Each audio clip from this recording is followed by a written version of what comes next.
Gotta love sports. Welcome to The Playbook, where we're talking sports, entertainment, and lifestyle. I'm your host, Mina SayWhat, and we're 100% digital, 100% live, and 100% real.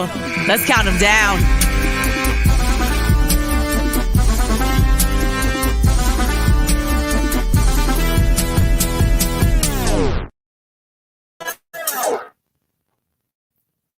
Welcome to The Playbook.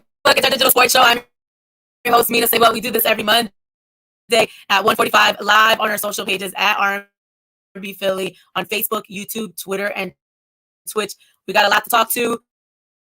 Let's bring in my guy, Terrell Thomas, senior sports and entertainment editor at These Urban Times. Hey, T. Good afternoon. Good afternoon. How you doing?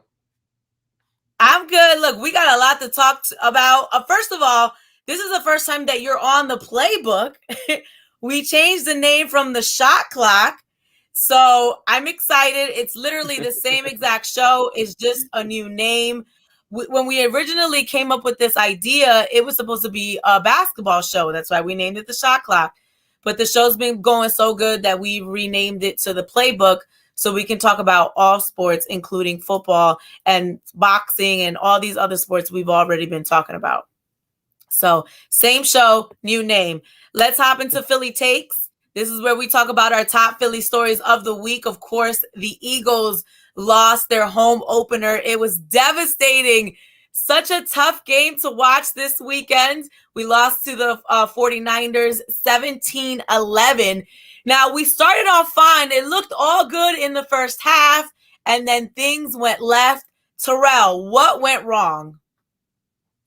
I think we kind of outcoached ourselves yesterday. I think that's kind of what went wrong. I think Coach Sirianni was kind of still running off of the high from week one and the big win that was picked up here in Atlanta. And I think just some of the play calls, it seemed like he was out coaching himself. The team, they looked efficient on defense. The offense did stall a few times, but I also believe that also was because of play calling. 49ers are a very tough team. So, I think the jury's still out on our Eagles, but I think play calling when it all came down to it yesterday was the difference in the game. Yeah. And, we have to remember that these are going to be growing pains, right? So when the Eagles came out against the Falcons, we were all pleasantly surprised because we didn't expect it to look that together. So now the bar is really high, right? But we have to give these guys and this new coach and this new quarterback the room to grow, right? The fact is that we couldn't score. We didn't capitalize on key opportunities. So now they got to go back into, practice and see what happened. How could we have capitalized on these opportunities? The 49ers, they started off very slow on defense and offense. And I feel like they came out of the locker room in the second half and they kicked it up. We made stupid penalties. And I think Jalen Hurts is really learning from the situation as well. I mean, I think he did an excellent job running the ball, but we're starting to see he likes that long throw, and that's cool, but you can't be throwing Hail Marys all the time, bruh. I need your short game to be there, so he needs to improve on his short game, and it's just a lot of things that they have to go in film and see and then learn from. Let's take a look at one of these long passes for 91 yards that actually connected. Watch this. The defense is what you're looking for. In 5, Hurts taking a deep shot. He's got his man. Quez Watkins, big gainer. Down inside the 10.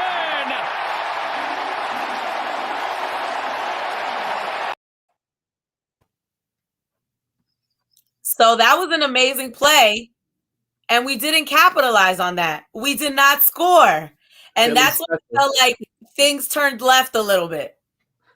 Yeah, that Philly special call, once again, as you mentioned, that's why I think coaching, when it all came down to it, you take 3 points right there, it's a completely different ball game. We only lost the game by 6 points. So who knows, going into the fourth quarter, how situations change and whatnot. I think you said it very well. There will be a lot of growing pains, but some of those growing pains are going to have to be X'd out immediately because our week 3 opponent is a very familiar foe. And I don't think fans will want to hear any excuses if we don't pick up a win next week. The Cowboys.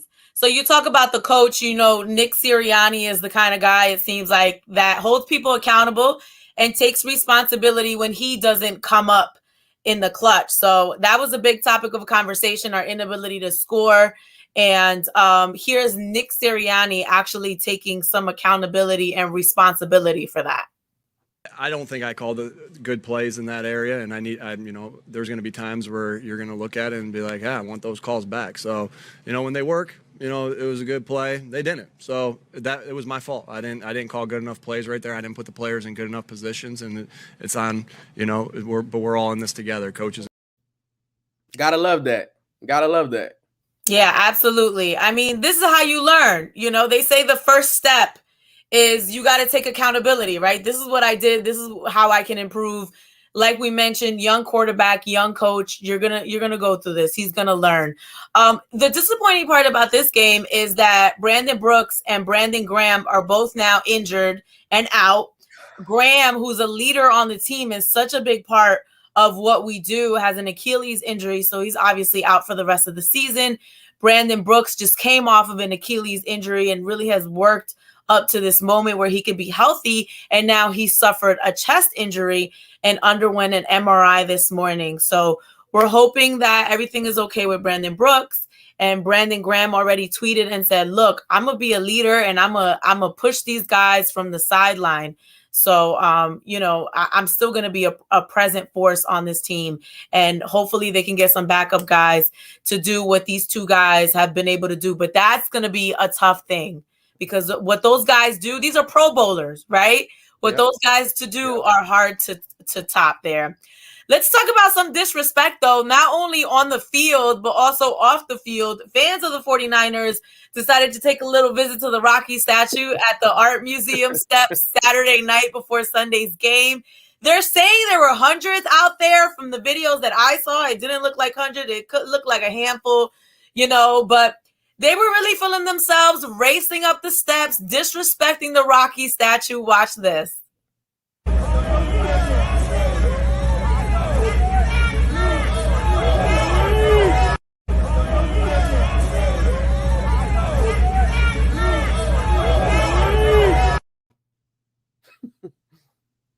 Just disrespectful. And listen, don't be surprised if we go over to San Francisco and do similar things. This is why we needed that win yesterday. For them doing this foolishness yesterday, we needed to pick up that win yesterday. Listen, it's all right. We'll take the L. You guys want to run up the Rocky steps and wave your little flag. It's all right. We petty in Philly. Okay. We're going to remember that. So we'll see what happens later on in the season. Okay. That is Philly Takes, our top Philly stories. Let's get to a word from one of our sponsors. We've seen how far this game can go, so we take it and run. Making moves like nobody. For everybody. We don't move within the lines. We move beyond them. Hennessy, the spirit of the NBA. Welcome back to the Playbook. It's our digital sports show. I'm your host, Mina SayWhat, Terrell Thomas, senior sports and entertainment editor from These Urban Times, joining us. We do this every Monday at 1:45.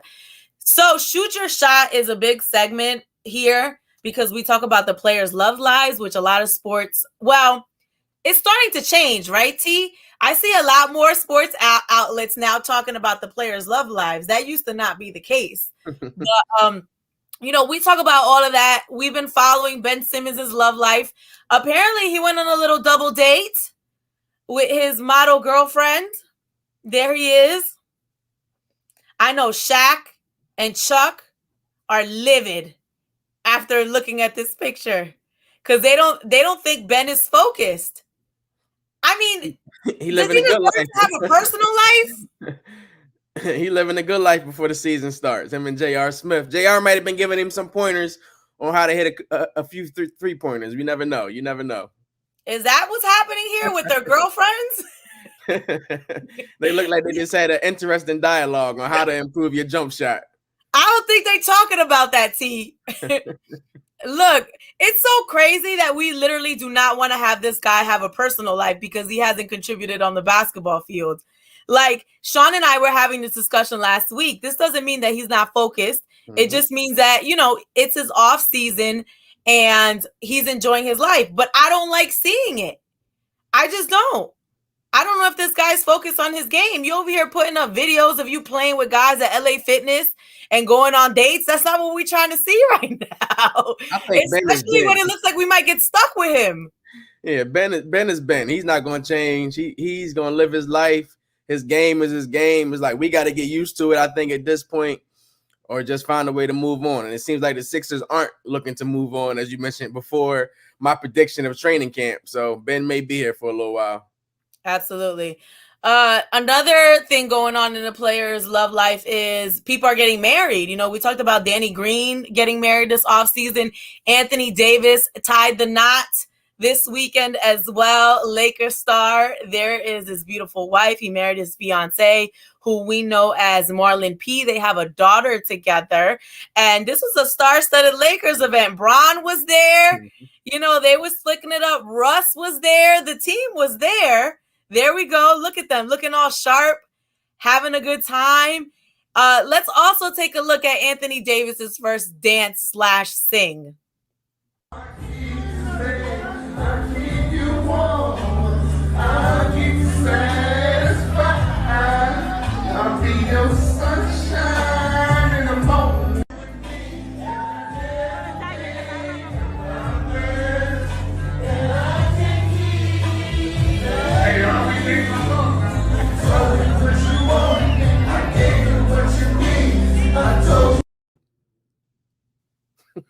Why they gave that man the mic? I love that. I love every moment of that. That's dope to see. Nah, bro, we don't want to hear you singing at the wedding, bro. That's dope to see. He's singing to his queen, letting her know. You told me what you wanted. I gave you what you need. I love that. Look, he made way too much money. He a Laker. He could have hired anybody to sing the song for him. No, you gotta serenade your lady. No. In that moment, he could do that later. In the honeymoon, he got somebody singing, but he had to sing in that moment. That was smooth. Right. Also, we've been talking about Rich Paul and Adele. They made an IG official with a picture. Look at this.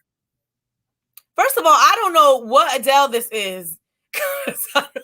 She looked way different. But look at them. I mean, you know it's real when you make an IG official. So that's a good look. They look cute together. They really do. Power couple for sure. Definitely a power couple. Absolutely. So we wish them the best of luck. Hopefully Rich Paul is focused as well and he could get this Ben Simmons deal done. Okay. Let's talk about what's trending. Now, Michael K. Williams, his death really shocked the world, the entertainment world, the sports world. And before their kickoff of their highly anticipated home opener, the Ravens paid tribute to the actor Michael K. Williams by playing a song that his character Omar Little whistles in The Wire. So here's the whistling.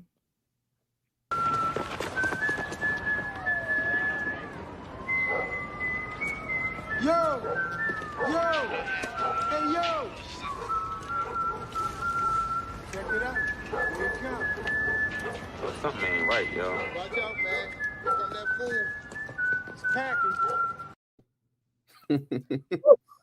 That just gave me all kinds of chills. And then the Ravens did it beautifully. Watch this.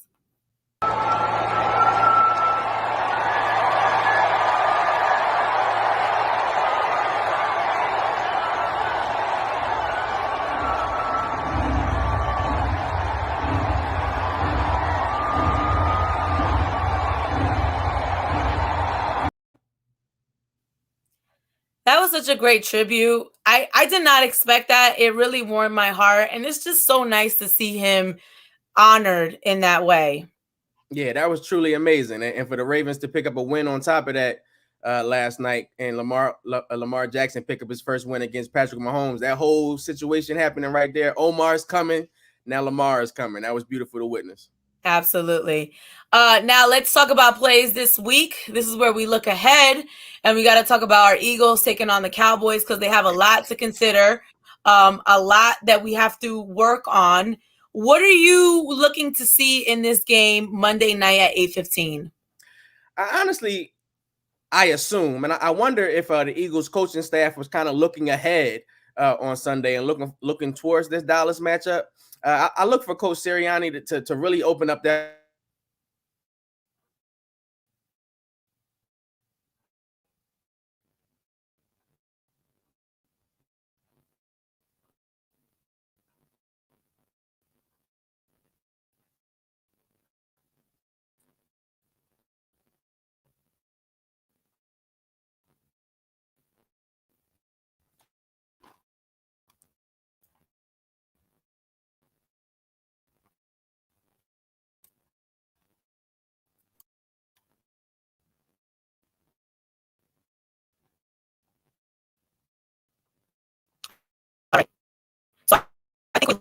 lost Terrell. But yeah, I mean, I kind of agree with him. I think that we should be looking forward to what Coach Sirianni does, how he adjusts. And then also Jalen. You know, I'm looking for the short game from Jalen, and seeing if you know he can stop doing these long wild passes and just really working on moving the ball up the field and getting everyone involved. So that's what I'm looking forward to Monday night in the Cowboys game. So yeah, I mean, I hope Terrell comes back as Terrell there, which is up to him two Mondays from now. You know, we switch off. We do Sean one week and then Terrell another week. So that is the playbook. Thank you for watching. We do this every Monday at 1:45, and we do it on our social and digital pages at R&B Philly. Okay, you have a great rest of your week. We got a lot to work on in terms of the Eagles. Go Birds, and we will talk to you next Monday here on the Playbook.